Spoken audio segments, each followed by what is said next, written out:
திருப்பி ஸ்பீடாக போயிடலாம். இன்னைக்கு ஒரு சம்பவம் இருக்கணும், எப்பயும் இல்லைன்னா அவ்வளோதான்.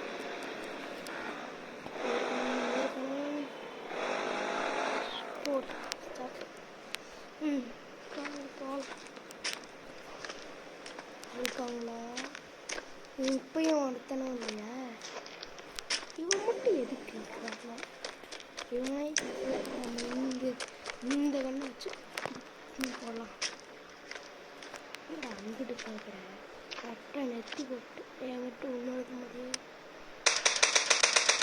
போடுறேன். இப்பயும் ஒருத்தன் தான் இருக்கான், அதனால ஒருத்தனை தான் போட முடிஞ்சிச்சு. இப்போ நான் உங்களுக்கு ஒரு ட்ரிக்கு காட்டுறேன். இது எல்லாருக்கும் தெரிஞ்சிருக்கும்னு நினைக்கிறேன்.